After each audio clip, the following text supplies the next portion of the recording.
గురుగారు దేవి భాగవతంలో మణివర్ణన ఘట్టంలో జగన్మాతను ఎలా అభివర్ణించారు? ఆ రూపం యొక్క ప్రాముఖ్యత ఏమిటి?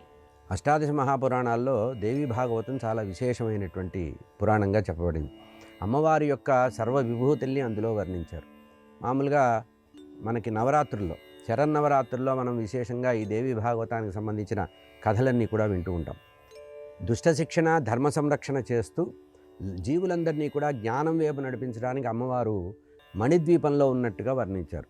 దేవీ భాగవతం 12వ స్కంధంలో, అంటే కృష్ణ భాగవతం లాగానే దేవీ భాగవతం కూడా 12 స్కంధాల మహాగ్రంథం. ఇందులో విశేషంగా 12వ స్కంధంలో ముగింపుగా చెప్పినటువంటి మాట, దేవీ భాగవతానికి ఫలశ్రుతి చెబుతూ దానికి ముందు మణిద్వీప వర్ణన అని చేశారు.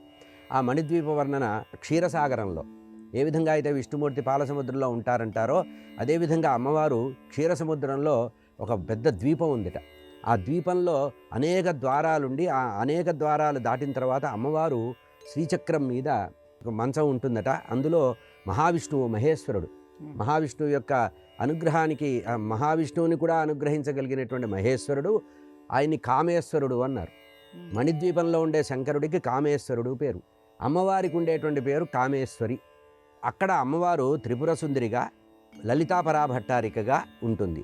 మంచం మీద స్వామి అధివసించి ఉంటే, పడుకొని ఉంటే అమ్మవారు కూర్చొని ఉంటుంది. కనుక స్వామిని ఏమన్నారు? కామేశ్వరుడు అన్నారు, అమ్మవారిని కామేశ్వరి అన్నారు. కనుక కామేశ్వరుడు కామేశ్వరి అంటే అర్థం ఏంటంటే కోరుకున్న కోరికల్ని సమగ్రంగా ఇచ్చేవాడు.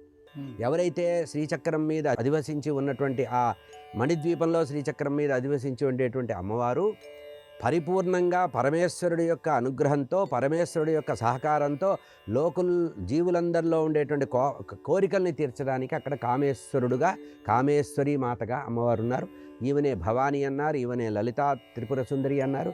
త్రిపుర సుందరి అన్న ఈమె, భవానీ అన్న ఈమె. దేవి భాగవతంలో విశేషంగా వర్ణించారు. మళ్ళీ ఇంకెక్కడా ఈ వర్ణన కనపడదు.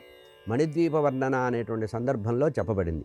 ఈ మణిద్వీప వర్ణనకు ఉండేటువంటి ఇంకొక విశేషం ఏంటంటే, మనం ఎప్పుడన్నా కొత్తగా ఇల్లు కట్టుకున్నా, గృహప్రవేశం చేసిన తర్వాత మొత్తం కార్యక్రమం అంతా అయిపోయి వాస్తు పూజ అంతా అయిన తర్వాత ఎవరైతే మణిద్వీప వర్ణనను చదువుకుంటారో లేదా వింటారో, మణిద్వీపంలో ఉండేటువంటి విశేషాలన్నీ కూడా గానం చేసుకుంటారో వాళ్ళ ఇంట్లో ఉండేటువంటి వాస్తు దోషాలన్నీ పోతాయి అంటారు. కనుక అటువంటి మహిమాన్వితమైనటువంటిది మణిద్వీపం.